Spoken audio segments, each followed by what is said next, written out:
Boa tarde, senhoras e senhores. Sejam bem-vindos ao webcast e à teleconferência da BR Distribuidora com analistas e investidores para a apresentação de informações referentes aos resultados do terceiro trimestre de 2020. Passaremos agora a palavra ao CEO da BR Distribuidora, o senhor Rafa Grisolia, que fará seus comentários. Com a palavra, o senhor Rafa Grisolia. Boa tarde a todos e a todas, né? Agradecer a participação. Sempre começando, lembrando o momento que a humanidade, o Brasil vive, né, com a crise da Covid. Né, no Brasil hoje, a cada trimestre que a gente faz um anúncio de resultado, hoje estamos falando aí de um pouco mais de 160 mil mortes, muita gente, né? Então são brasileiros. Todos os sentimentos aí para todas as famílias em nome da BR Distribuidora. Também, eu acho que é um tema aqui, até do que a gente vai conversar hoje, nós, né, que estamos aqui no meio de um ecossistema importante, da nossa missão aqui dentro da sociedade, a gente vê sinais de recuperação. Isso é importante para a economia, a gente viu isso na recuperação dos volumes que a gente vende, é o que a gente está comentando aí na nossa resultados desse trimestre. Então, são sinais importantes de recuperação, que é importante para a sociedade, apesar da crise que a gente ainda vive de enfrentamento aí da Covid.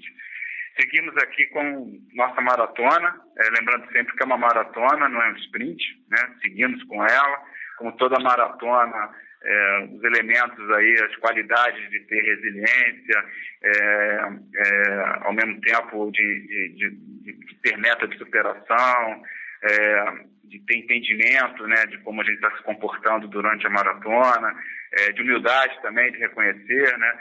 Então são características aí que mantemos aqui no time, com a nossa agenda, sabendo que não é um sprint, sabendo que temos aí vários trimestres, temos uma agenda de criação de valor para frente. Seguimos com a nossa visão de entregar energia que a sociedade brasileira decidiu usar e, em função disso, a gente, dentro do escopo e do mandato que a BR pode fazer isso de forma a criar valor para a sociedade, para os seus clientes, né, muito importante. É isso que a gente quer continuar a fazer. Realmente uma visão muito centrada no cliente, na criação de valor, e seguir com a nossa estratégia, então, de entregar as energias que a sociedade brasileira decide usar, né? Sempre com muita ética, muita transparência, sempre com uma segurança. O nosso mandato, a nossa licença de operar na sociedade pressupõe a gente operar na venda das energias, né, dos combustíveis, biocombustíveis, do gás, de todos os mercados que a gente atua, com bastante segurança, né, e muito cuidado com o nosso time, com a valorização das nossas pessoas, um time que contribui, que está se transformando, que está fazendo a BR crescer e criar cada vez mais valor. Super importante isso. É uma agenda de transformação, agenda de transformação que desde o nosso IPO, desde a nossa privatização ano passado, alinhado com os nossos investidores, representados aqui pelo nosso Conselho de Administração. É uma agenda importante de transformação. Fizemos uma releitura durante o trimestre também sobre os vetores estratégicos nossos, principalmente considerando as novas condições impostas aí pela crise.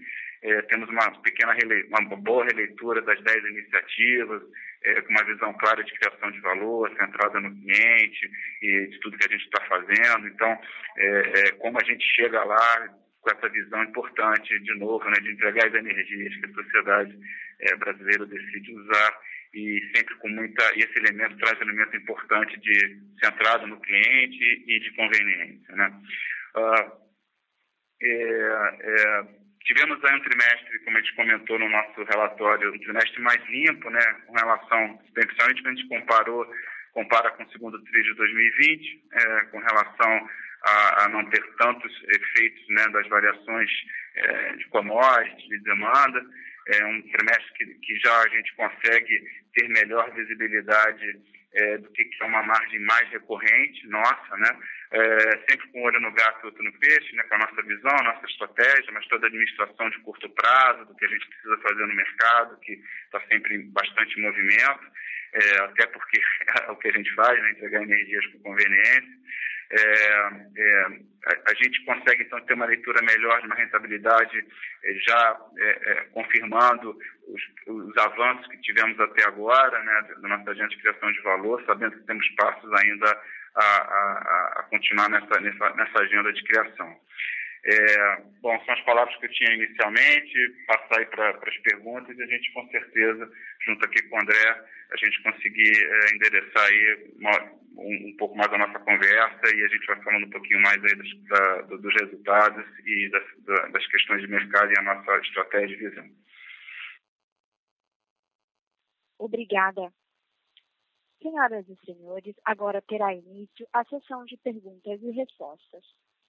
Solicitamos que cada participante faça no máximo 2 perguntas de forma pausada e clara e que sejam feitas seguidamente para que os executivos as respondam na sequência. Solicitamos também que as perguntas não sejam feitas através da função Viva Voz. Para fazer uma pergunta, por favor, digite *1. Para remover sua pergunta da lista, por favor, digite *2. As perguntas que eventualmente não forem respondidas nesta teleconferência poderão ser enviadas ao e-mail ri@br.com.br para posterior resposta pela companhia. A nossa primeira pergunta vem do senhor Christian Audi, de Santander.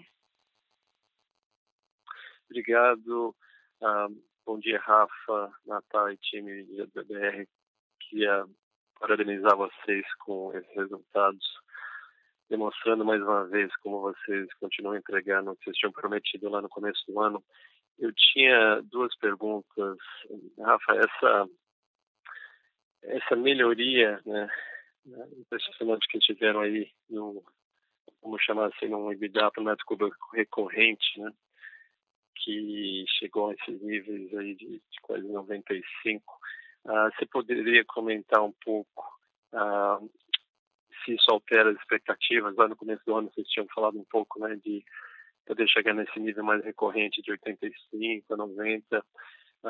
Será que com essa grande melhoria do terceiro TRI, esse nível de 85 a 90 talvez agora vira mais o nível de 90 a 95? Se você puder comentar sobre essas expectativas.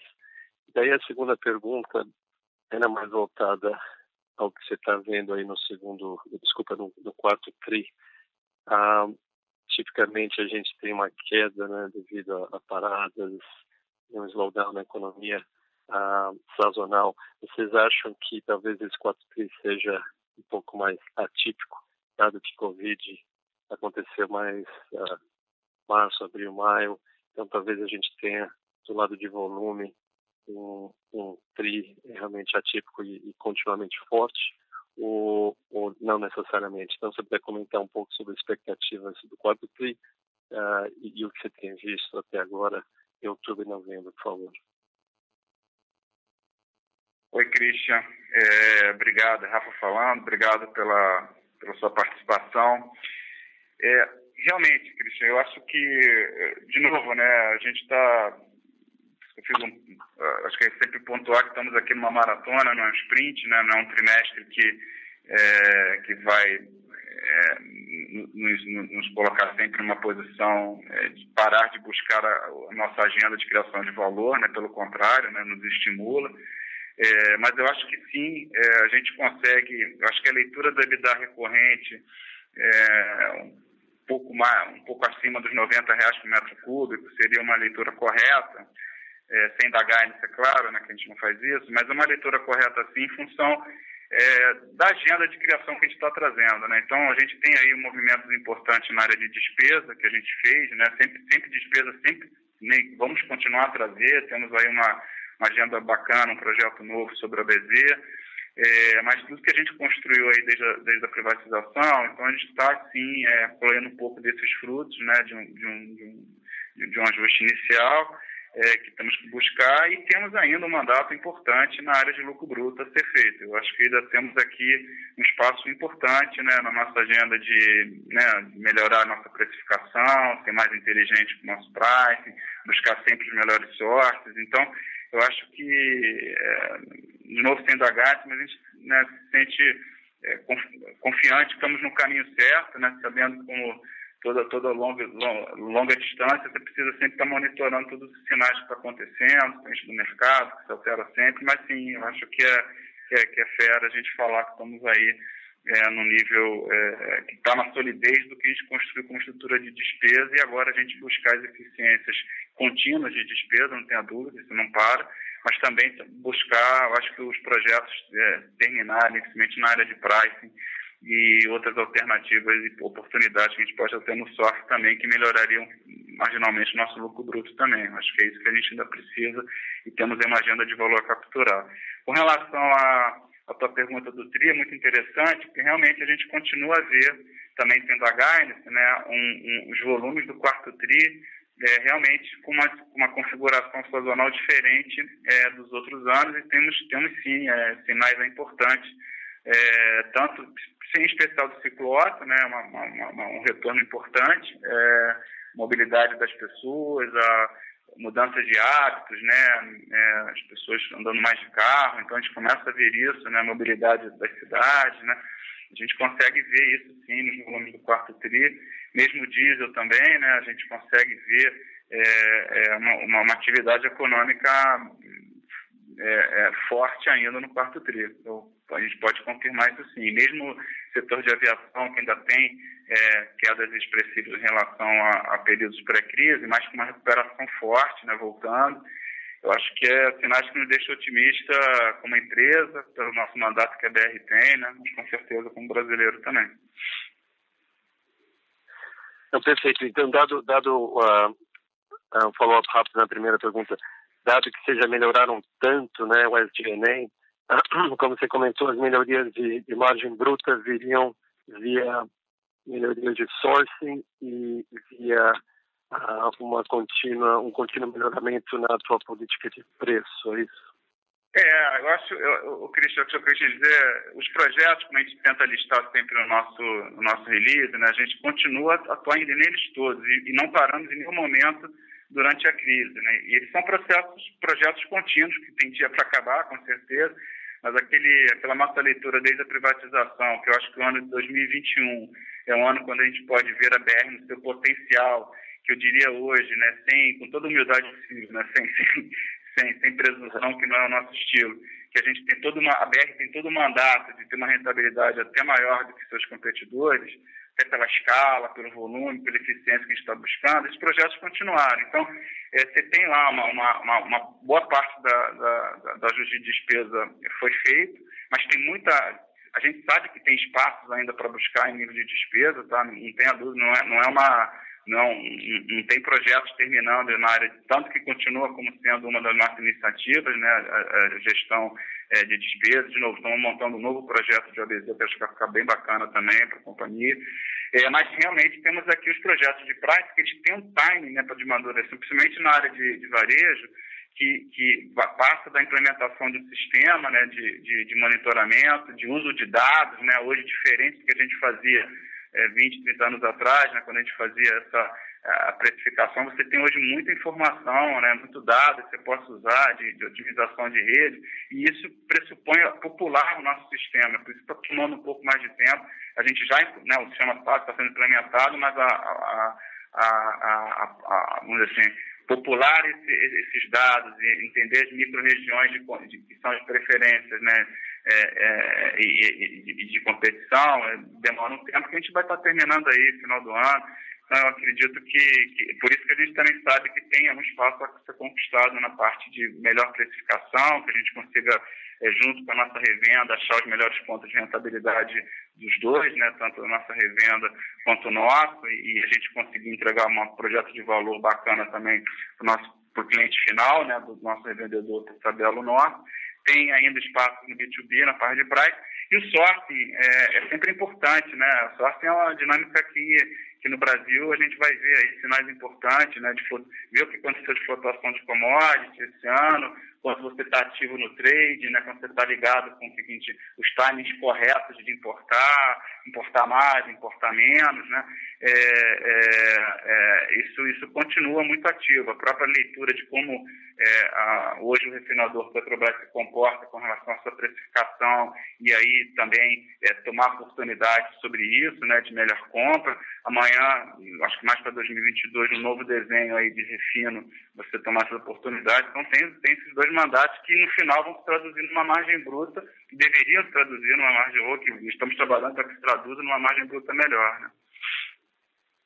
Ótimo, muito claro. Parabéns mais uma vez, obrigado. Obrigado.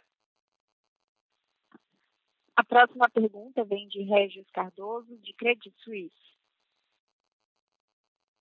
Oi, Rafa, Natal, bom dia a todos. Uma pergunta do meu lado sobre a recorrência dos resultados do terceiro TRI agora. Se vocês puderem comentar o quanto contribuiu efeito de ganho de estoque, que haja visto que foi um trimestre de preços para cima, e aí também, se possível, comentar sobre os impactos que teve também na margem de reposição, né? Que é um efeito que geralmente acompanha o ganho de estoque, é uma redução na margem de reposição. Então, se vocês puderem comentar o quanto esses efeitos ajudaram ou não o resultado do terceiro TRI, eu agradeço. Obrigado.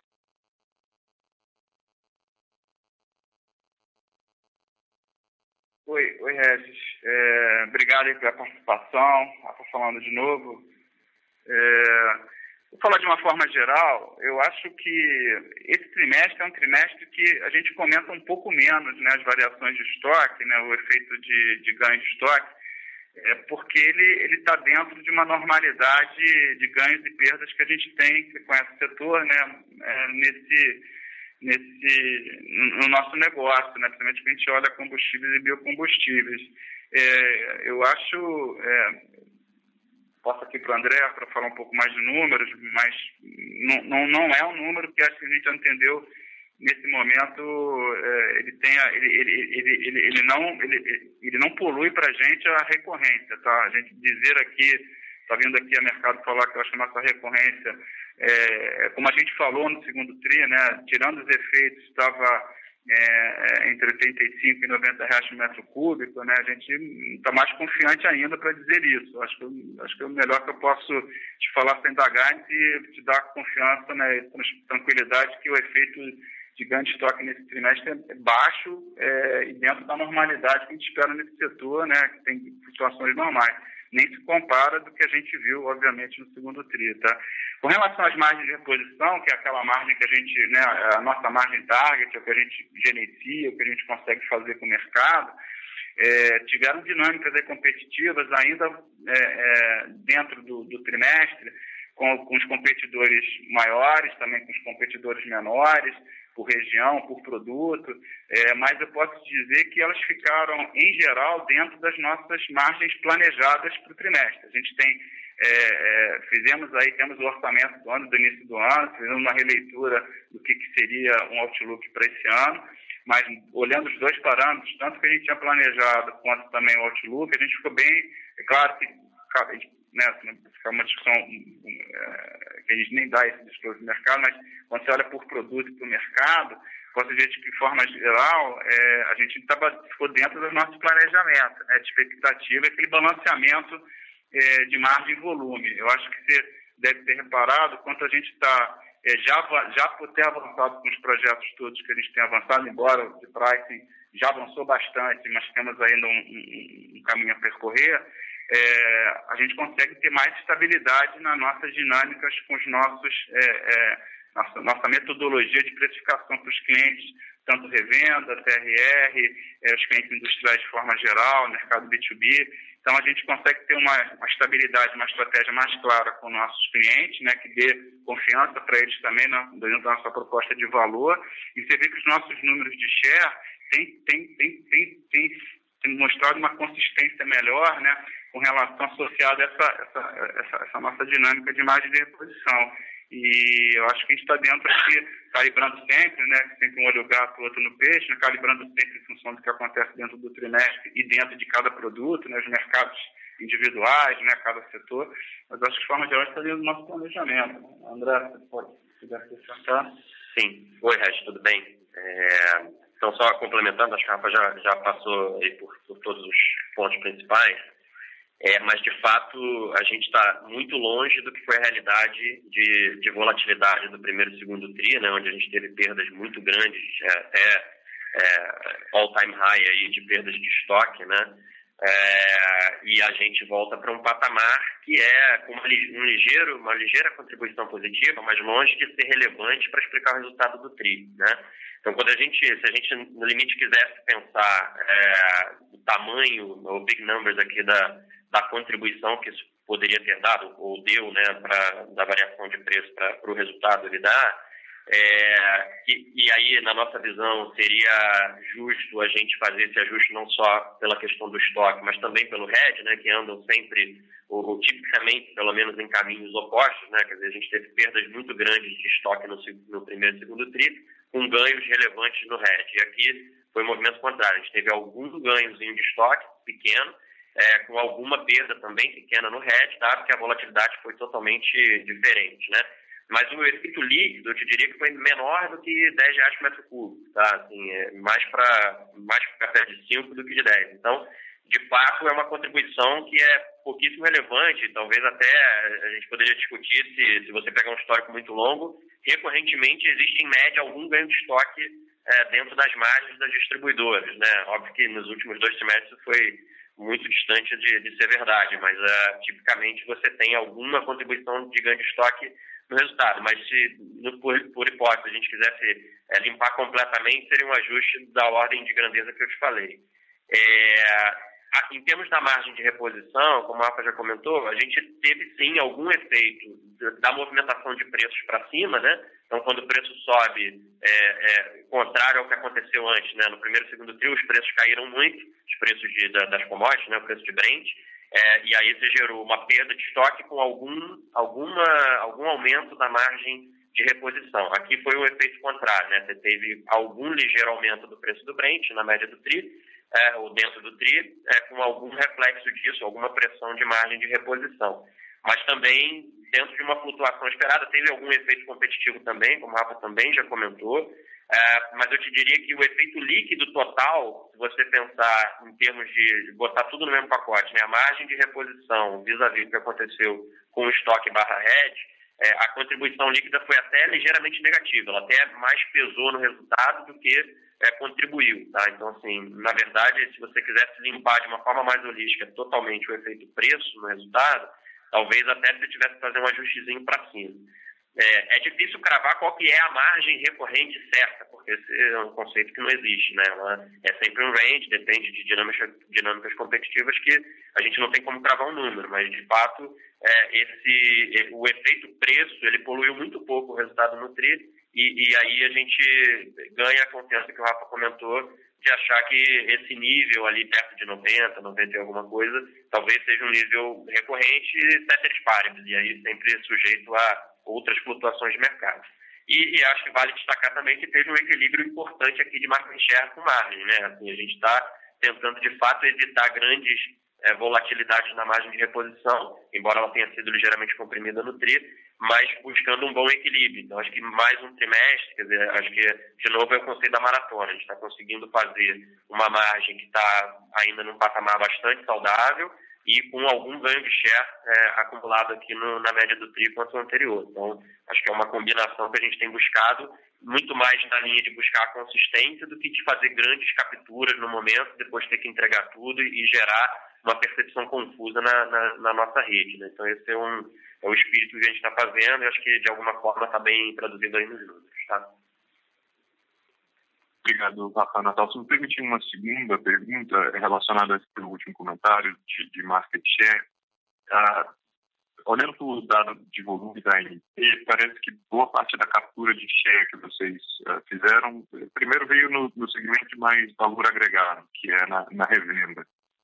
Mas, por outro lado, dentro da revenda, ele parece concentrado em impostos que não são necessariamente os que você tem um contrato de exclusividade ou que tinha uma demanda que era tipicamente atendida por um distribuidor bandeira branca e que agora estava disponível para o consolidado do Sindicom, acho que nem foi um efeito específico da BR. Então, enfim, eu acho que a pergunta mais geral é se vocês puderem comentar de onde veio esse ganho de share que a gente observou ao longo dos últimos meses. Oi, Regis. Posso te falar, assim, Rafa falando, né? Posso te falar com bastante tranquilidade. De novo, né? Dentro do projeto que a gente está trazendo, todo esforço do time, quando você pergunta do time de varejo, né, liderado pelo Flávio, de a gente traduzir e dentro da nossa visão estratégica de entregar valor para os nossos clientes, né? Então, quando você olha no varejo, significa, e por isso que a gente até está chamando a iniciativa, né, que hoje a gente tem que entregar valor no varejo, no caso de distribuição de combustíveis e biocombustíveis, é um negócio B2B2C, ou seja, a gente precisa da parceria e da relação forte com nossa revenda, né, de tal maneira que nós, nosso revendedor, consigamos fazer uma proposta de valor bacana para o consumidor final, para a sociedade de forma geral, né? Então, é nisso que a gente acredita, é nisso que a gente está trabalhando, e essa proposta de valor parte, sim, por ter, obviamente, tudo que a gente está tentando trazer para os projetos, melhor sourcing, melhor price, mas uma agenda de valor, né, que a gente entende hoje no negócio, que está ligado a como é que é o nosso posto, a nossa marca, a marca BR Petrobras no posto, como é que é a loja de conveniência, como é que é os meios de pagamento, o projeto que a gente tem lá com a AME, né, no Grupo Loja Americana. Então, isso tudo a gente quer criar valor, né, e é isso que a gente acredita que é a nossa estratégia sempre, né. E aí as leituras das flutuações, você vai ter o share que você ganha mais de nossa própria rede, melhorar a sua venda média mensal, né, a gente ter a opção melhor para o consumidor final que para no posto. É claro que tem um mercado grande, né, de postos que ainda não tem uma bandeira conhecida, né? Os postos em geral têm uma bandeira, né? Tem umas, as tradicionais, as menos conhecidas, a gente chama de bandeira branca. E é nesse posto que ainda a gente consegue trazer, e é isso que a gente acredita firmemente, tá? Que eu realmente acredito que a gente tem uma BR e tem a condição de trazer uma proposta de valor para qualquer revendedor hoje, né? Em especial aquele talvez que não tem uma estrutura tão grande por trás, por não estar ligado a uma grande bandeira, a gente poder trazer uma proposta de valor que seja entendida assim, né? E que ele que venha para ser embandeirado, né? Então, que ele consiga ver o valor que a gente traga e consiga, a gente consiga atrair ele. Isso existe um período de namoro, um período de conversa, mas não existe uma estratégia. Assim, então, é uma estratégia que a gente tem com a nossa própria revenda, com a nossa própria rede, porque a gente tem o maior carinho, né, com o nosso revendedor, que a gente está cada vez mais conversando com eles, que ele também aumente a sua venda média para um ganha-ganha que a gente faz junto com a nossa própria revenda. Então, eu estou te falando de forma bem geral, porque realmente é a forma estratégica, como eu tenho certeza, como a gente está se preparando, como a empresa está atuando, como o grupo lá de varejo, liderado pelo Flávio, está fazendo isso, como nosso executivo de venda hoje na ponta está sendo estimulado, está sendo orientado, está sendo colocado metas nesse sentido, tá? Então, tudo que a gente está querendo construir, junto com o pilar de inteligência de mercado, né, que nosso executivo de vendas esteja lá dentro do posto, entendendo a necessidade do nosso revendedor e daqueles que não são hoje parte da nossa grande família BR, né, que a gente traga esse revendedor também, que a gente consiga ter dentro de uma proposta de valor. Porque se a gente não tiver essa proposta de valor bacana, a gente não consegue trazer hoje, por várias razões, que hoje um posto ou um revendedor decide seguir com uma bandeira não mais tradicional, ou mesmo até de concorrentes mais tradicionais. Eu acho que a gente eu tenho nesse ponto, guardando toda a presunção e unidade, a gente tem essa ambição, sim. Eu acho que a BR tem essa vocação, ambição, e tudo que a gente tem feito é nesse sentido, tá? Então, e agora, realmente, sempre um olho no gato, outro no peixe, né? Isso pressupõe a gente ser habilidoso na nossa inteligência de mercado, ajudar o nosso revendedor a precificar direito, dar os elementos de rentabilidade para ele poder atuar corretamente na decisão dele, que é única e exclusiva, da sua precificação na bomba, né? Muito claro. Obrigado, pessoal. Bom dia. A próxima pergunta vem de Luiz Carvalho, de UBS BB. Bom dia, Rafa, Natal, tudo bem? Tenho 3 perguntas aqui, se puder. Primeira, Rafa, assim, a gente vê a performance da ação, obviamente vocês têm entregado um resultado bem em linha com aquilo que havia sido prometido, como o Christian comentou, mas a ação bate ali os 22, 23 e parece que estava, né? E a gente fez um evento até com o Roberto, acho que semana passada, talvez. Uma das perguntas que fizeram para ele foi justamente sobre qual a decisão do potencial de venda, né, do stake remanescente da Petrobras, né? Queria saber se vocês têm algum tipo de discussão nesse processo com eles, como é que vocês estão vendo isso, se tem alguma visão do lado de vocês. Segunda pergunta, talvez meio clichê, mas talvez pegar um update de vocês sobre esse processo de desinvestimento do refino, quer dizer, a Petrobras tem recebido agora as binding offers, e aí, com isso, acho que dá uma clareza um pouco maior dos players de fato que estão bidando nesses ativos. Então, como é que estão essas conversas com os possíveis compradores? Se você puder, eventualmente, dar algum detalhe nesse sentido. E terceira, mais olhando um pouco para frente, do ponto de vista de destravamento de valor, ou geração de valor, se a gente puder colocar assim, principalmente no business de loja de conveniência, se tem algum update, alguma outra ação que vocês exatamente estejam vislumbrando aí. Obrigado. Oi, Luiz. Obrigado aí. Boa tarde. Obrigado pela participação. Sempre perguntas importantes aí. Obrigado, Luiz. Com relação à primeira pergunta, realmente é sempre uma pergunta, ainda bem que vocês, no mercado, fez aí para a Petrobras, porque realmente é onde ela melhor deve ser respondida, né? Não tenha dúvida nenhuma, né? Quem está no processo de contínuo de venda aqui da participação da Petrobras aqui na BR, eu acho que é claro para todo mundo, né? A decisão já está tomada dentro do Conselho da Petrobras, né? Nós somos oficializados também sobre isso.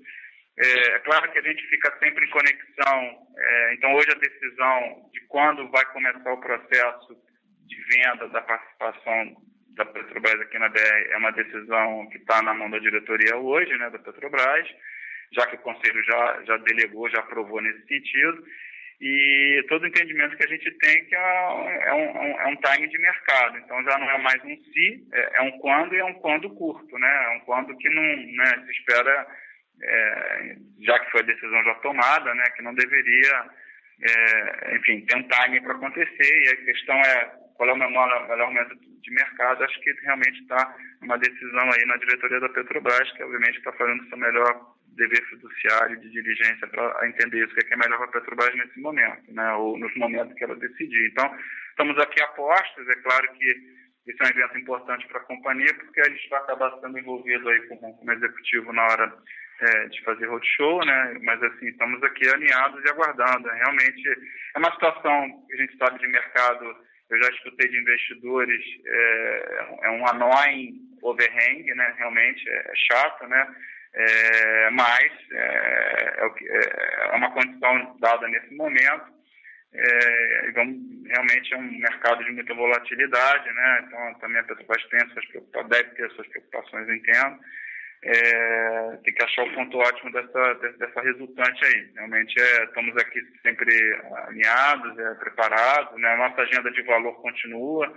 A gente não deixa de fazer nenhum dos nossos projetos, né? Tudo que a gente discute com o Conselho, né?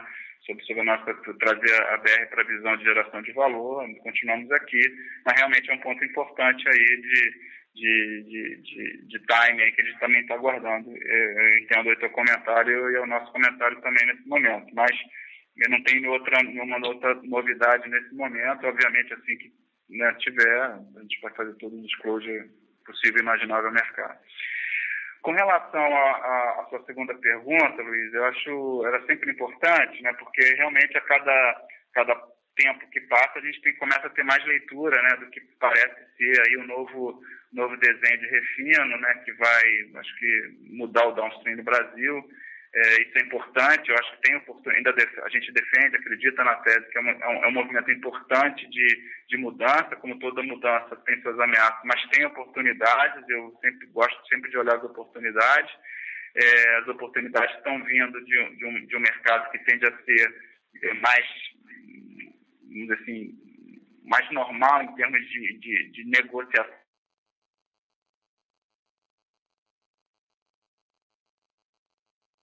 Um travamento no mercado de quem compra as energias, quem compra os combustíveis, como nós fazemos, né, que é a nossa vocação, né? Nós não temos, de novo, né, a BR não tem uma vocação natural de produção, né? Não é isso que a gente faz, de produção de energias. O que a gente entende que faz muito bem, o que tenta fazer o melhor possível, é comprar energias, né? Combustíveis, biocombustíveis. A gente faz isso também no mercado de gás, já começa a fazer uma inspeção. Talvez outros mercados que a gente queira avançar também na parte de energia elétrica. Então, comprar essas energias e fazer elas chegarem para a sociedade, para o cliente final, e tem um esforço físico para isso, você conhece tão bem quanto a gente. É por isso que a gente tem uma pegada de conveniência a fazer isso. É o que a gente sabe fazer. Eu acho que com o travamento que tem hoje no monopólio da Petrobras no refino, você tem algumas janelas de comercialização que são poucas, né, e é dada para todos. Talvez agora, num outro desenho de refino, a gente vai poder ter mais oportunidade de comercialização. As discussões dos players que parecem estar se concluindo aí, ou chegando ao final dos processos, pelo menos nessa fase, né, sabendo que a gente acredita que é um processo longo também ainda de efetivamente, né, de você ter, talvez mais para o final de 2021 e 2022, ter de fato, né, a configuração, a oportunidade refletida em resultados, né, em números, né, em negociações, porque tem um processo longo a partir da definição de cada um, né, aí tem lá né, como fazer o ativo ir para o novo comprador, mas com certeza a gente tem negociações com todos a gente conversa bastante, né, a gente tenta ter entendimento na área comercial de que podem ser possíveis negociações com os potenciais novos compradores, né, com relação em geral, o papel que a BR tem para qualquer refinaria, né, sendo o principal cliente de qualquer refinaria, né. Então, a gente realmente tem aqui alguns avanços, sim, vamos ver como é que se move nesse sentido, e a gente está com certeza ativo, tanto na parte negocial, né, quanto também na parte de desenho logístico nosso, com relação à nossa melhor, né, decisão de compra de produtos, né, que as refinarias produzem, né. E com relação à tua terceira pergunta, estamos sim, né, eu acho que já é público, né, bem público, né, a nosso avanço do projeto de conveniência, tanto o nosso desenho de continuar, e a gente colocou isso até no release, com relação aos avanços que a gente faz na própria gestão atual, né, a gente trouxe dentro lá do grupo do Léo Burgos, né, a Natália Cid, uma pessoa bem conhecida de mercado de conveniência, gerenciando toda essa área, né, reformando ela, repensando aí das melhores práticas de mercado, né, tanto no standalone basis, né, mas também estamos a discussões bastante avançadas, já começando a rever com o nosso conselho também, mas já bastante avançadas com a loja americana, sobre uma potencial união de esforços aí nessa área de conveniência junto com a loja americana. Eu acho que temos aí sempre duas potências, né, como a BR e a loja americana, tem sempre desenhos que criam mais valor, né, e a gente está sempre buscando as melhores eficiências. Então, acho que a gente estamos mais próximos do que estávamos, com certeza, no segundo TRI, de chegar aí a uma conclusão que a gente possa mostrar para o mercado as conclusões dessa nossa potencial parceria. Ficou claro. Obrigado, Luiz. Obrigado.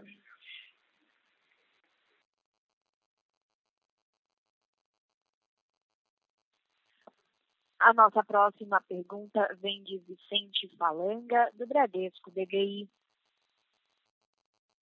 Passar Natal, boa tarde, mais uma vez parabéns por tudo que tem sido entregue. Eu vou começar com duas aqui.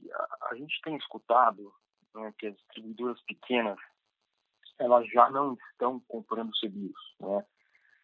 Como que vocês acham que vai ser o law enforcement disso, né? E como que as distribuidoras maiores elas vão responder caso esse law enforcement acabe sendo fraco, né?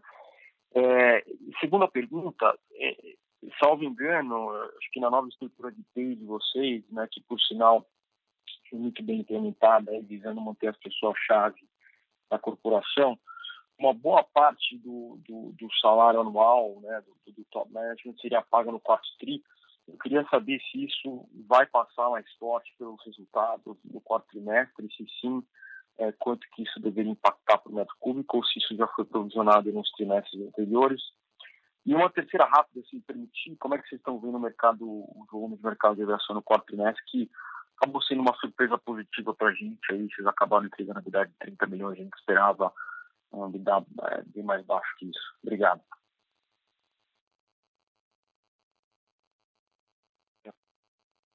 Vicente, Rafa falando, obrigado aí pela participação. Deixa eu só garantir que a gente entendeu aqui, pegamos suas perguntas, nosso lado aqui deu um problema no áudio. Só, primeira pergunta sobre CBIOS, né? A segunda, você poderia repetir, Vicente? Sobre o... Tá me ouvindo bem, Rafa? Estamos sim agora. Sobre o PAID, vocês, estrutura de PAID, vocês que, salvo engano, ela entra, né, para o top management, vocês acabam pagando uma parte boa do salário no quarto trimestre. Queria saber se isso vai impactar o quarto trimestre de forma mais significativa ou se isso já foi provisionado. E a terceira de volume de aviação no quarto trimestre, não sei se vocês ouviram. Como é que está andando isso, se está tri contra tri melhorando. Desculpa, Vicente, a última é sobre aviação, né? Isso, a de aviação, como é que estão os volumes no quarto trimestre? Tá bom. Eu vou pular a segunda, eu vou deixar para o André e tentar te falar sobre as duas, a primeira e a última, tá? Quanto ao mercado de CBIOS, obrigado pela pergunta, porque realmente a gente, pelo que eu entendi, tem algumas dúvidas aí sobre isso, né? E talvez a gente tendo a chance aqui de falar com o mercado sobre isso, né? O RenovaBio é uma lei, né? Quer dizer, foi uma aprovação que a sociedade brasileira tomou ao validar enfim, né? Tendo a lei aprovada, com relação ao estímulo, né? De uso de biocombustíveis de uma matriz de energia mais limpa, né? Então, eu acho que cabe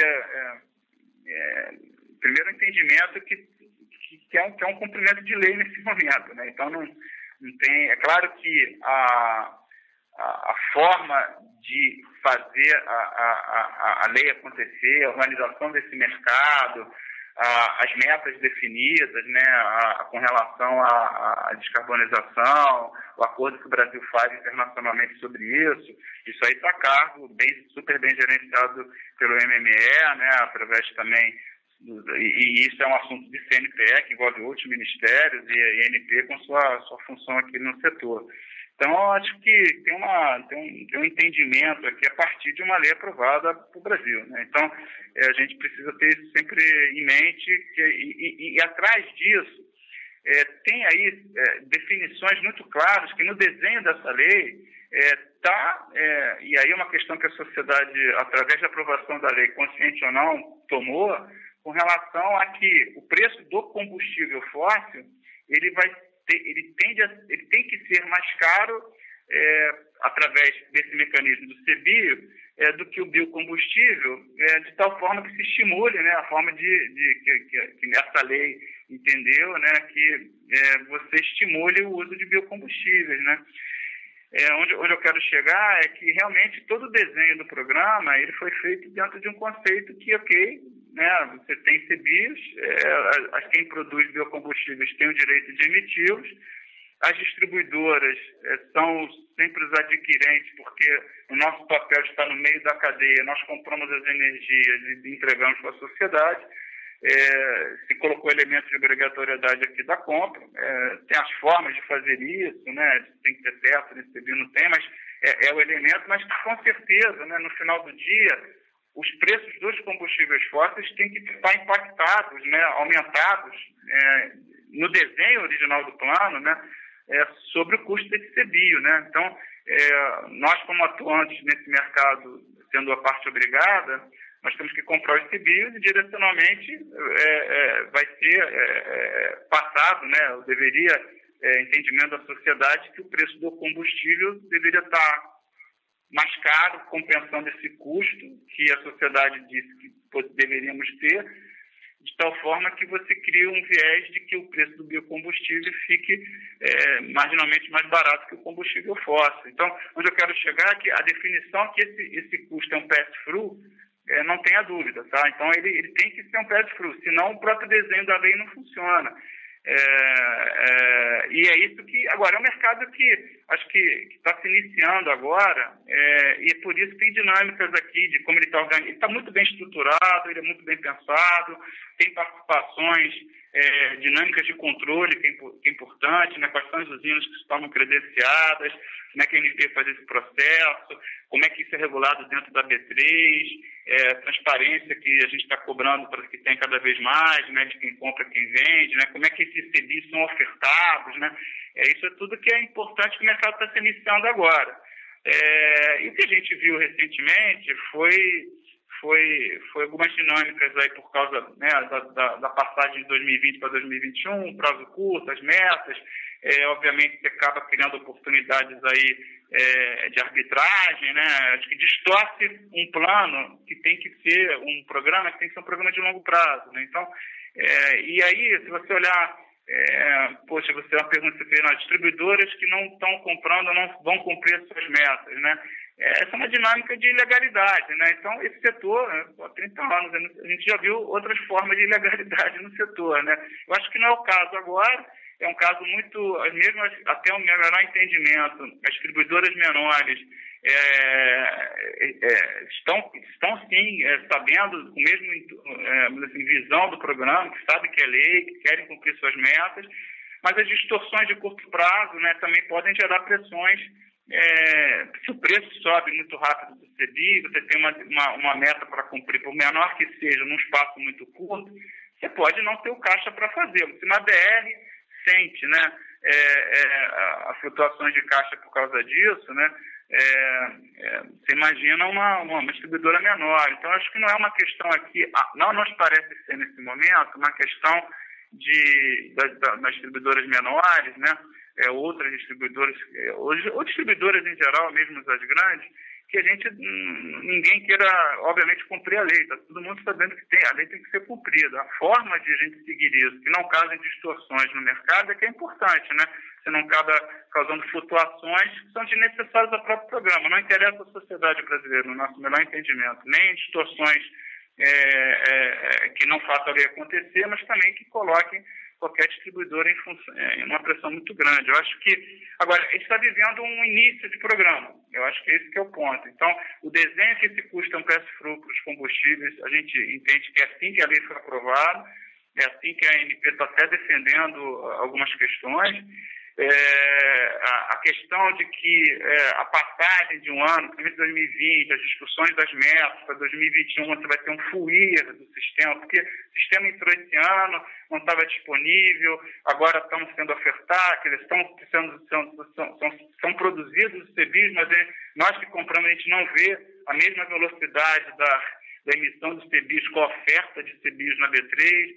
Então, a maior distribuidora do Brasil, como a BR, vê isso, uma distribuidora menor, a gente pode imaginar a pressão que pode estar existindo, sim, né? Então, eu acho que não é uma questão aqui de ser uma coisa perene, de não cumprir ou cumprir. Eu acho que é uma forma muito de o mercado todo se alinhar novamente no entendimento que a lei tem que ser seguida, né? Então, até que ela seja modificada, mas acho que isso é uma decisão que a sociedade já tomou. Eu acho que aqui é um processo de transição e estamos todo mundo trabalhando junto aqui das melhores formas possíveis. É claro que já tem as assimetrias jurídicas, né? Então você viu, isso é público, né? Tá discussão em mídia, né? O Brasilcom entrou com liminares aí tentando buscar os seus direitos, que a gente entende legítimos, sim. Acho que é um conceito. Acho que a MMA e a ANP estão sensíveis a isso, estão tentando buscar uma solução conjunta. Distribuidoras como a BR têm que se posicionar com relação a isso, porque também a gente não pode viver uma simetria, né, de você ter uma parte dos distribuidores com um tipo de situação jurídica e as distribuidoras maiores com outra, né? Então, temos que achar uma solução de mercado, que estamos aí no meio dessa discussão intensa nesses dias aí do que são os próximos passos corretos a vir. A outra pergunta sobre a aviação, eu acho que sim, a gente vê sim uma melhora nos volumes, ainda continua a ver.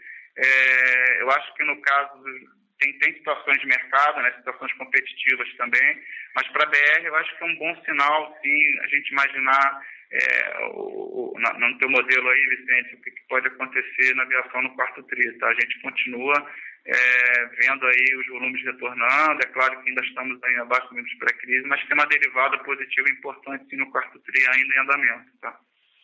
Passar para o André, a sua pergunta das provisões, né, de salário. Tudo bem, Vicente, obrigado pela pergunta. Cara, tem duas coisas importantes com relação a provisões, né, e relacionadas a essa questão de salário, né, de compensation. Só para resgatar, lá atrás, quando a gente fez o plano de transformação organizacional, uma parcela importante que a gente usou, né, dentro do plano de transformação era aquele que a gente chamou de bônus diferido, né, que era uma remuneração ou um compensation que ele estava muito associado às variações, né, ou reajustamento aqui de compensation a níveis de mercado, né? A gente fez lá todos os benchmarks e buscou as referências, e dentro dessa transformação a gente entendeu naquele momento muito importante fazer um bônus de transição da realidade anterior para novo patamar de compensation, né, das várias posições. Esse valor, ele foi feito de duas formas, quer dizer, tinha um pedaço desse bônus que ele era granted, né, na origem, ou seja, lá em janeiro, fevereiro desse ano, e esse foi todo ele provisionado já no quarto tri, no resultado do quarto tri do ano passado, então isso já foi, tá? E o restante que sobrou desse bônus, ele vem sendo já provisionado um quarto por trimestre. Então, ele, já respondendo em parte da tua pergunta, ele está, de fato, diferido e linear dentro do ano. Então, não há que se esperar, por conta desse bônus, alguma concentração atípica no quarto tri. E tem um outro pedaço, que aí sim é um valor importante também do que a gente implementou na companhia com relação à compensation, que é tornar os compensations variáveis mais relevantes dentro do compensation total, né? Lembrando lá que no passado a referência era mais ou menos 85-15, né? Era 15% só de todos os compensations era variável, né? Às vezes, em alguns casos, 10%. Então, era muito fixa a remuneração como um todo. E isso mudou bastante de patamar e passou a ter uma parcela relevante, que é esse instrumento de incentivo de curto prazo, que é um bônus cash-based, né? A gente também introduziu para as lideranças o programa de stock option, né, para também criar essa vertente de alinhamento aí com o acionista no prazo longo, mas criou esse instrumento de curto prazo de forma mais relevante. Esse instrumento a gente também já fez provisão, e ela caiu nesse trimestre aqui, já 3/4 da provisão, em cima do que a gente assumiu até aqui de probabilidade maior de atingimento de metas, né? Óbvio que isso é uma provisão, como toda boa provisão, ela pode ser um pouco ajustada para cima ou para baixo, a depender do que acontecerá de hoje até o final do ano com relação ao atingimento das próprias metas. Quer dizer, o tamanho desse bônus, ele vai variar de uma forma que a gente não consegue prever com total precisão no momento. Então, no nosso melhor entendimento, a gente já fez aqui 3/4 do que seria essa provisão de incentivo de curto prazo, no nível de atingimento que a gente entendeu provável. Se a gente, de agora até o final do ano, variar esse atingimento, obviamente pode ter algum ajuste para cima ou para baixo no tamanho dessa provisão. Mas esse é então, assim, eu não esperaria grandes movimentos, porque, no geral, ele já vem proporcionalizado e linearizado no tempo, tá bom? Perfeito, Rafa e Natal. Muito claro, parabéns mais uma vez. Próxima pergunta vem de Tiago Duarte, de BTG Pactual. Bom dia a todos, bom dia Rafa, bom dia Natal. Eu queria tocar em 3 pontos. O primeiro é com relação às 10 medidas, né? Vocês fizeram uma certa mudança aí até na nomenclatura das medidas e inclusive vocês não estão mais citando lá os ganhos de logística, gestão de pessoal, se não me engano eram de 650 milhões mais ou menos. Aí eu queria ouvir de vocês se isso implica, de certa forma vocês já discutiram um pouco hoje isso, mas se isso implica que esses ganhos, esses quick wins já mensurados, eles já estão, de certa forma, plenamente capturados, e aí, obviamente, seria daqui para frente mais a discussão em relação a ganho de margem bruta, etc. Então, eu queria que vocês puderem falar um pouquinho das 10 medidas e como quantificar os ganhos futuros que vocês, porventura, já tenham, seria interessante. A segunda pergunta sobre a adição de postos na base. Vocês anunciaram aí 83 postos no TRI, que é bastante, né, pelo menos para o padrão histórico recente. Aí eu queria que vocês puderem discorrer um pouquinho das circunstâncias desses 83 postos, se isso é ativação de posto que vocês tinham contratado lá atrás, eu lembro que teve toda a história envolvendo a Rede Duque, ou se é algo específico associado a esse cenário atual de pandemia e eventualmente alguma oportunidade que surgiu principalmente no universo de bandeira branca.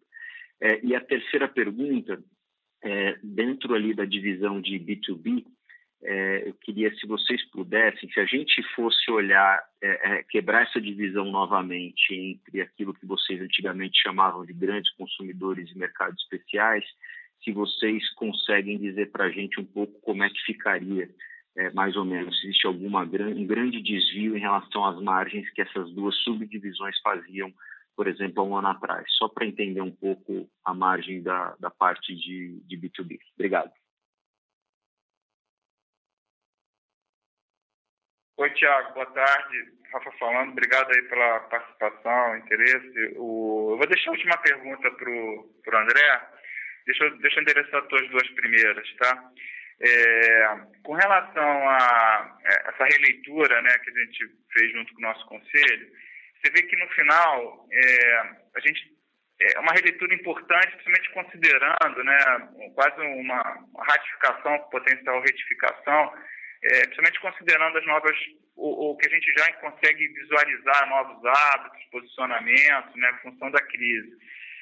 Mas tem uma palavrinha que é muito importante, que é o customer centricity, né? Realmente, eu acho que, eu gosto de falar sempre, né, tudo que acho que a crise tem nos ensinado, ou melhor, lembrado, né, que tudo que a gente faz, né, como ser humano tem que ser para o bem da própria humanidade, né? Então, quando a gente coloca isso no mundo dos negócios, realmente que a gente faça a diferença para quem a gente serve, né, que são os nossos clientes, né? Então, e aí tem uma leitura importante, que a gente sempre fala muito sobre isso, né? Eu tento ter essa visão do cliente, né?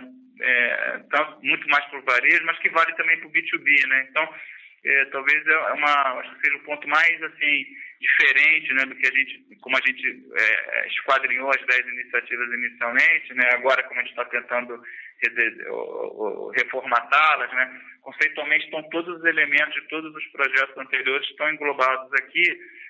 Talvez essa questão da visão de customer centricity para o B2B é que a gente talvez teve que dar um foco maior do que a gente estava dando anteriormente nas 10 iniciativas.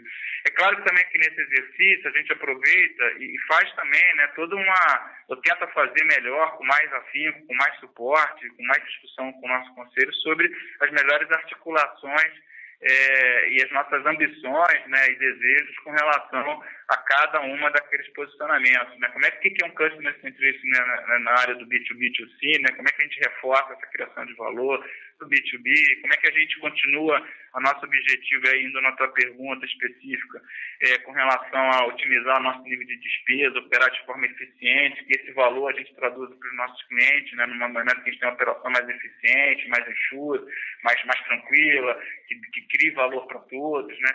E é claro que os elementos de trade, de comercialização, de a gente fazer nossa entrega física, né, o nosso exercício logístico, ele está tão embedded em todos os projetos da forma que a gente está reescrevendo hoje.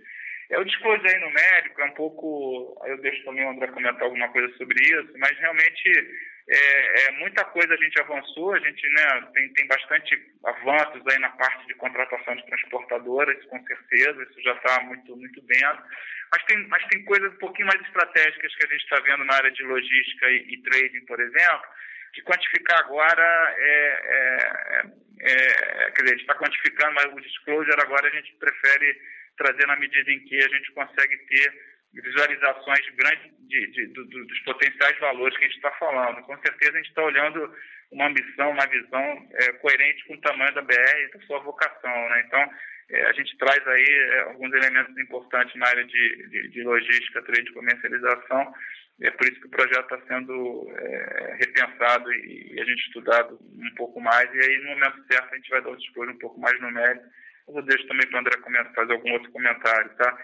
E com relação à gestão de despesa, eu acho que, como eu falei antes, a gente também já tem, né, um projeto, uma visão nova, estamos trazendo aí uma releitura do nosso projeto de OBZ, a forma correta de implementação, de melhora, de melhorar a nossa implementação, de olhar oportunidades. Eu acho que tem que cair no chavão de despesa que nem cortar unha, tem que ser sempre, mas fato é que tem sim a gente comparações aí com benchmarks do mercado que a gente possa sempre evoluir, dado aí um primeiro movimento que a gente fez que não foi pequeno, não tenha dúvida, né? A gente fez um movimento grande, porque a rentabilidade nossa limpa, né, clean, recorrente, reflete muito disso, mas tem sim um exercício ainda que na perenidade dá muito valor também para a gente, né? Então a gente continua a buscar isso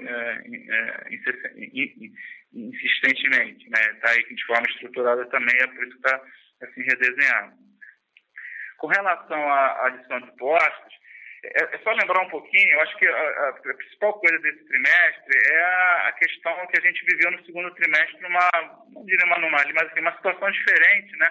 Na medida em que a gente estava com uma restrição até do nosso executivo de venda, né, de locomoção, de ter lá o revendedor também no posto, né? Então, tem um exercício aí do segundo trimestre que está em função da crise, que o nosso setor, como você conhece, né, na área de postos, ele é um setor que a gente precisa de cuidado pessoal, né? A gente precisa, a relação, dificilmente negociações são fechadas, primeiro no nosso caso foram fechadas com videoconferência, né? A gente precisa ter lá, o revendedor requer isso, nosso atendimento local, e no segundo trimestre isso foi muito prejudicado, né? Quando a gente olhou, espremendo tudo por causa raiz, né, que a gente verificou no segundo trimestre, o nosso baixo embandeiramento, foi, né, praticamente nenhum, foi a gente voltar agora para, né, com todos os cuidados, todas as proteções, garantindo todas as estatísticas de quais cidades a gente podia já se locomover, outras não, mas a gente voltar aí a fazer o exercício pessoal de negociação, né? Então,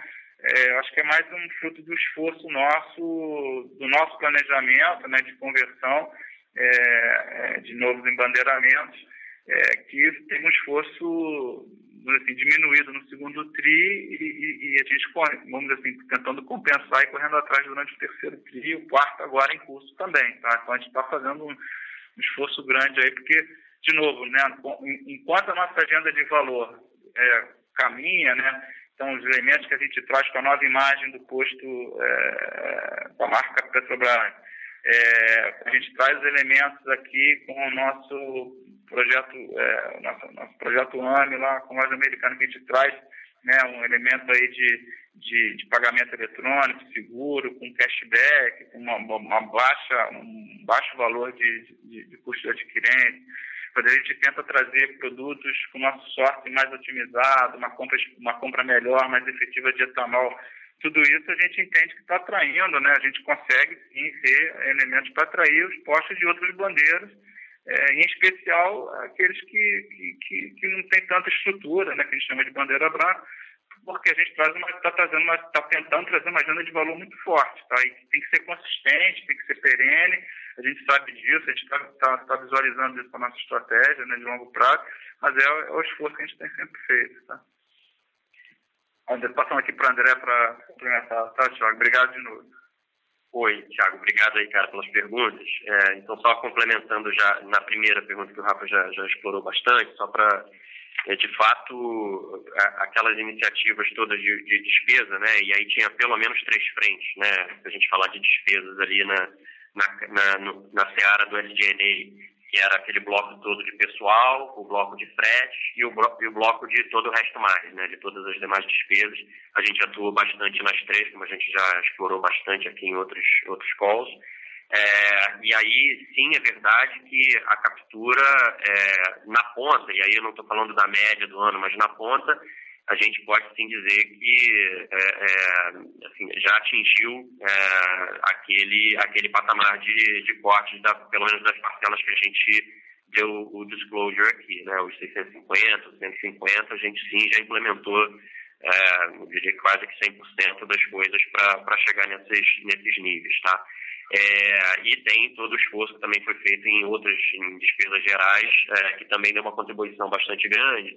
E aí, quando eu diria que, para fins talvez da tua projeção, etc., talvez seja mais razoável olhar para o terceiro TRI como mais parecido com o que deveria ser o recorrente, aí pegando o mesmo chavão aqui que o Rafa usou, que é que nem unha, né? Então, assim, não dá para dizer qual que é o custo recorrente, porque ele está sempre querendo crescer, né? E aí é nosso papel justamente buscar eficiências e outras formas de otimizar que esteja sempre mantendo ele ali sob controle.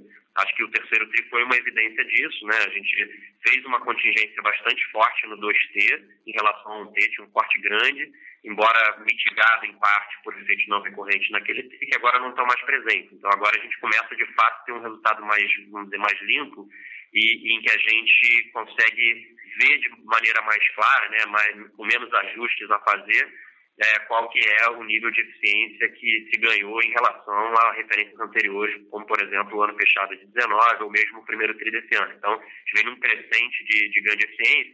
E aí eu acho que é possível a gente te dizer, inclusive, o seguinte, que em relação, inclusive, ao que a gente havia planejado para o ano, o nosso nível de despesa rodou um bocado abaixo. A gente conseguiu, de fato, fazer uma redução mais, que foi além daquilo que a gente tinha previsto. Obviamente tem uma questão, obviamente, da crise, mas que a gente foi além e boa parte disso provavelmente vai ser recorrente. A gente, então, acha que esse nível do terceiro TRI deveria ser mais uma melhor proxy do que deveria ser o nosso custo daqui para frente, give or take sempre, né? Sempre com ajuste para lá e para cá, mas mais parecido do que a média, por exemplo, do ano até aqui.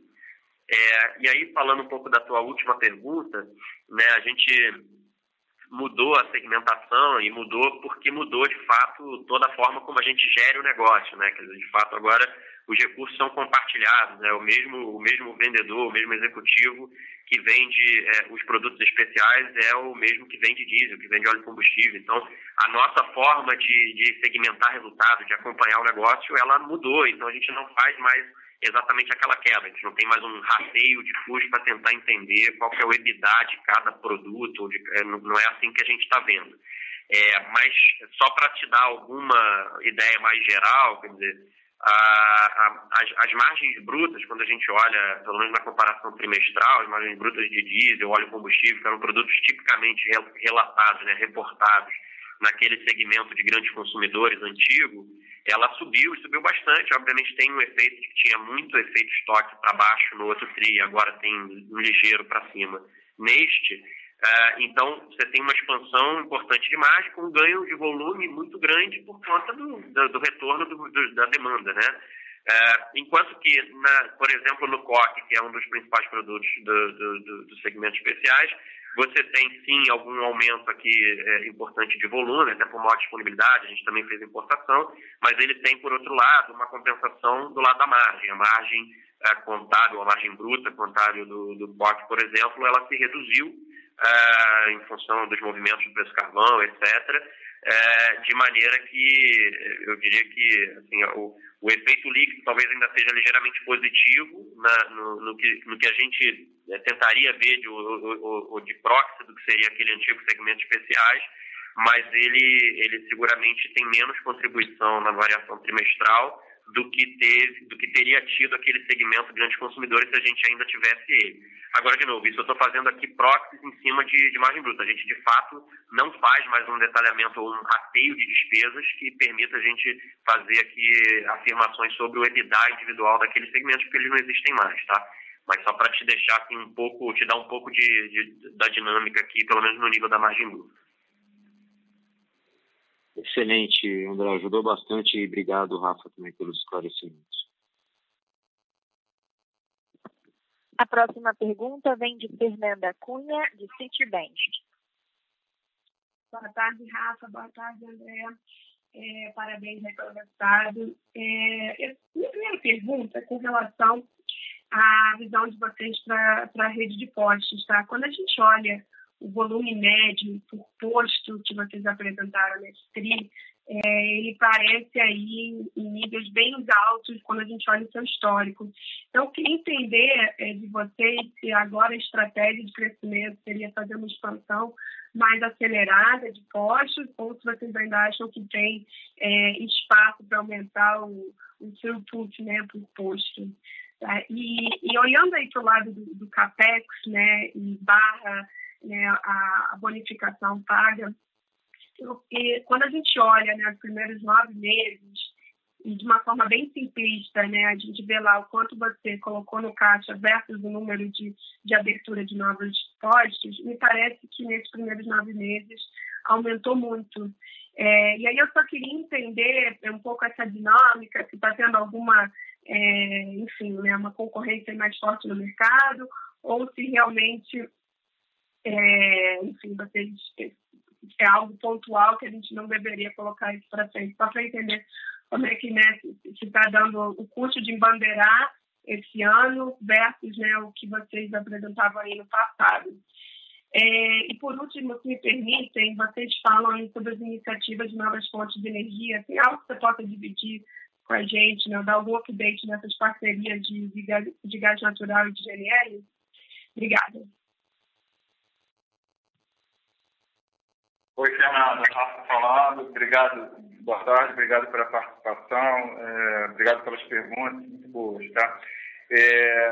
Fernanda, com relação a sua pergunta sobre a rede de postos, eu acho que vale sempre que eu brinco não, né? Dentro da gestão, fala bem seriamente que uma coisa na nossa cultura para escolher usar a palavra ou, né, o termo ou e usar o e, né? A gente quer o e sempre, né?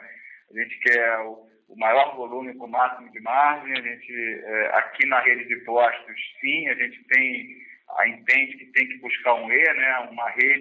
Uma boa rede, um tamanho, um e com um bom volume médio mensal, né? Então, acho que essa é a visão, tá? Buscar um E realmente, e eu vou fazer minhas as palavras aqui do Flávio, nosso diretor de ele sempre fala, né? Sempre brinca que como se existisse uma outra BR dentro da BR às vezes, né? Porque a gente, ao longo da nossa história e da nossa gestão, talvez, e hoje a gente está cada vez mais usando ferramental e até a própria desdobramento das metas, né, de estimular, né, vamos botar assim, os nossos executivos de venda a buscar o potencial de cada posto, né? Então isso é importante, né? Quer dizer, não dá para ter um posto que tem potencial, né, de venda de 600 mililitros, né, 700 mililitros por mês, está vendendo 200, né? Então, por que está acontecendo? Entender isso, tem que ir lá para entender, né? Ele realmente não está vendendo outra coisa, o que está acontecendo, e se não está conseguindo realmente vender, quais são as ferramentas que a gente, né, que a BR pode entregar com uma imagem bacana, com um meio de pagamento legal, com uma loja de conveniência que atraia. Então, como a gente pode ajudar ele a entender o seu mercado e poder ele decidir a sua melhor decisão de um preço de bomba.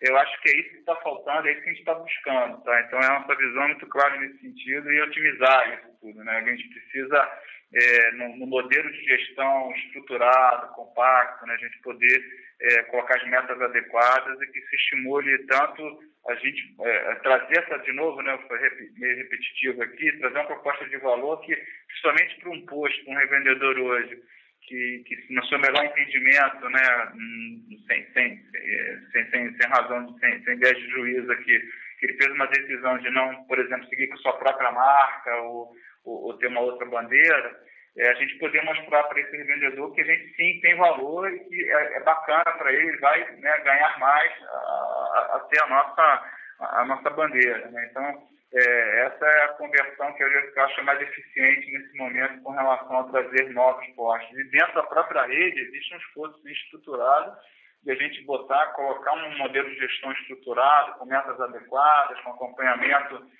com a metodologia do DCA, né, de a gente poder cobrar disso e ver quais são as causas raízes de cada situação, em cada região, em cada posto, como é que a gente consegue maximizar a rentabilidade do nosso revendedor e a nossa, né, junto com eles, né? Então, e qual é o volume efetivo, o que a gente está falando, o que a gente pode melhorar, mas também como é que a gente pode ajudar o revendedor. Então, essa eu acho que seria a visão que a gente está trazendo e um bom exemplo, que é um exemplo mais...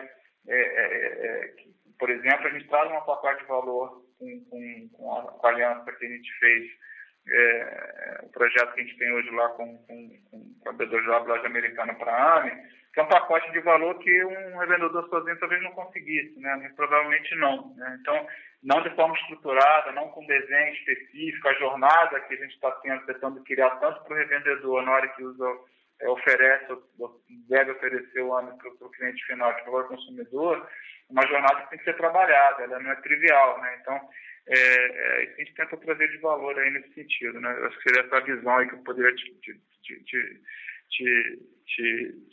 contribuir aqui para a tua pergunta. Com relação à tua pergunta sobre custo de embandeiramento, né, não temos nenhuma leitura não que o custo de embandeiramento, né, o real por metro cúbico que a gente embandeira em relação a momentos anteriores tem aumentado não. Você pode estar vendo aí com certeza do fluxo aí na tua conta, deve ser, com certeza, essas distorções que estão um pouco ligadas àquilo que a gente viveu com a crise, né? O quanto a gente consegue ter um carry-over sempre de um ano para outro, né? De negócio que você estava fechando no final do ano passado e tem que concretizar agora, e tem os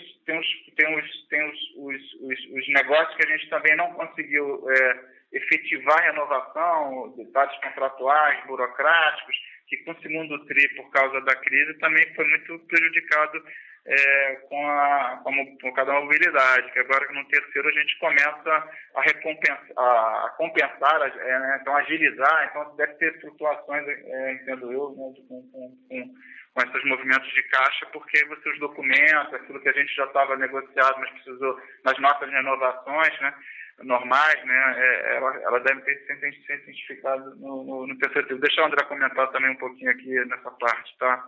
Para pegar alguma coisa numérica que eu talvez tenha seguido com você. Com relação às novas energias, é público, né? Então, assim, a gente tem nossa parceria com... O mercado de gás é um mercado que, dentro da nossa vocação de entregar energias que a sociedade decide usar, né?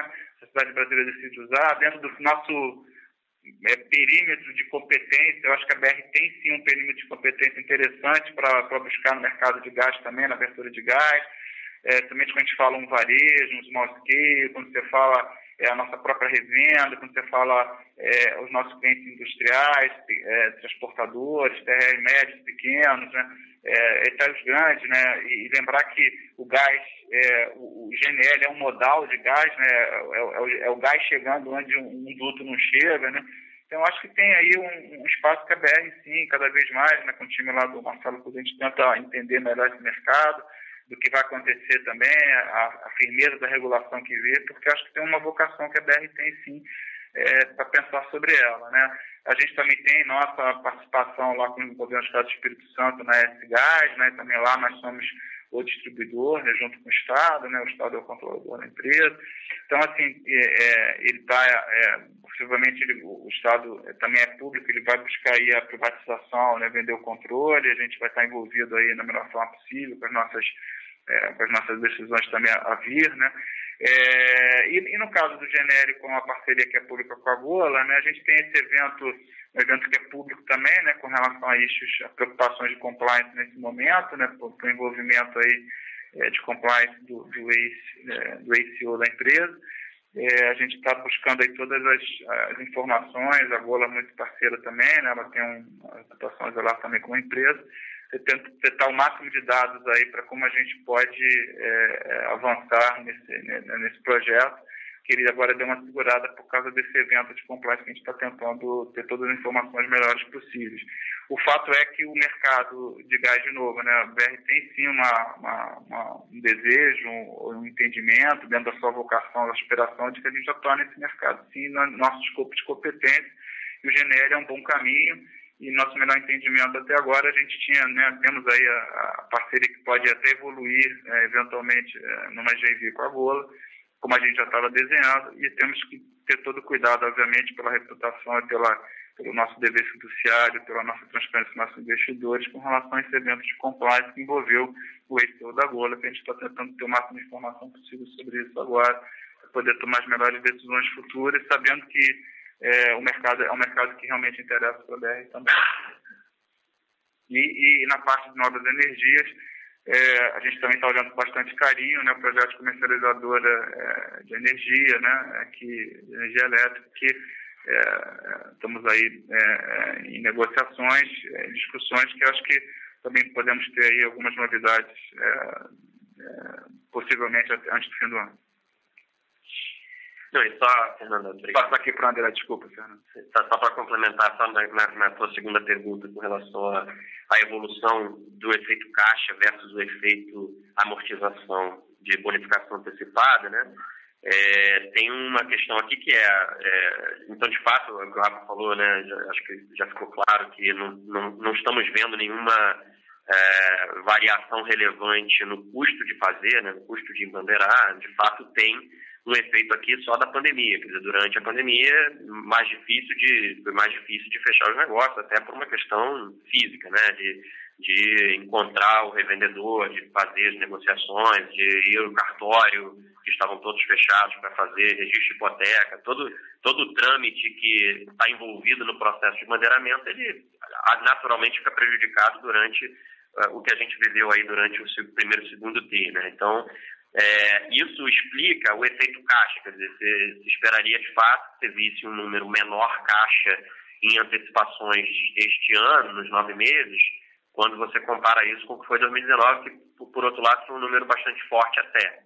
Por outro lado, a amortização crescer seria natural, porque ela é mais função do passado do que aconteceu este ano, né? Ou seja, a amortização ela é justamente um reflexo dos embandeiramentos que a gente fez no passado, inclusive em 2019, e que são amortizados no horizonte do contrato, né? A respeito de volumetrias ou outros fatores. Então, se esperaria, ou seja, os movimentos eles estão conversando bastante bem com a realidade. Ou seja, de fato, efeito caixa em novos embandeiramentos ao longo de 20 foi menor, por conta muito da pandemia, mas o efeito contábil da amortização do estoque de amortizações acumuladas, de antecipações acumuladas, esse efeito ele deveria sim subir na comparação year over year, né? Então era só esse ponto que eu queria deixar aí claro para você. Ótimo, gente. Obrigada. A próxima pergunta vem de André Rachem, de Itaú. Obrigado, pessoal, por pegar minha pergunta. Eu tenho só uma, em relação ao CBIO. Eu entendo que o programa foi implementado na última semana do trimestre, então não teria tempo para ter refletido nenhum tipo de receita disso, e que a ideia do programa é que seja um pass-through, ou que seja que o combustível vai ficar mais caro. Olhando os dados de revenda hoje, se a Sellout que a ANP disponibiliza, a gente não está vendo esse pass-through acontecendo.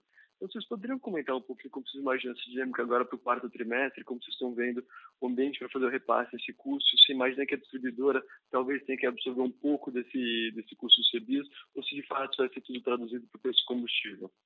Obrigado. Oi, André, Rafa falando. Obrigado aí, boa tarde, obrigado pela participação. André, de novo, né? Eu acho que são dinâmicas. Primeiro, tem uma dinâmica com os CBIOS, que é um mercado que se inicia, é uma estrutura que a gente, né, todos devem estar começando a entender, fazer conta. Eu acho tem uma maturidade aí que acho que tem que acontecer, né? Ela vai acontecer por definição no normal desenrolar do processo, vamos botar assim. Um pouco do que você está vendo é verdade, no sentido que tem muitas dúvidas, né, com relação, você vê, liminares, as metas, as passagens do ano, uma subida de preço, você viu no final, no seu início, lembro, as primeiras negociações foram a R$20, chegou a bater quase 70, hoje voltou para 50. Então, assim, tem um aprendizado aí de todo mundo. E você imagina nessa flutuação, nessa insegurança toda, né, dos agentes todos que estão no mercado, você falar de qual o preço correto na ponta do que você vende de combustível, né? Então, eu acho que eu acho que vai ter uma acomodação aí enquanto a gente tiver segurança do que é o processo natural. Eu acho que ainda piora o fato de que realmente, como você bem comentou, ele de fato é um mercado que começou na última semana de setembro, né, com praticamente 2 meses, um pouco mais de 2 meses agora para, né, se alguém, né, buscar suas metas. Eu acho que isso prejudica muito, porque é um programa que tem que ser diluído num ano, né, um período grande, né, se fala de metas, e aí você acaba criando distorções, oportunidades para arbitragens, e aí, sem teor de julgamento também, né, então sempre brinco, né, o Brasil não é um país para amador também, você tem aí oportunidade, né, você cria aí janelas, enfim, que são sempre complicadas, né, mas que eu acho que naturalmente vai acontecer uma acomodação para que o programa atinja o seu objetivo dito em lei.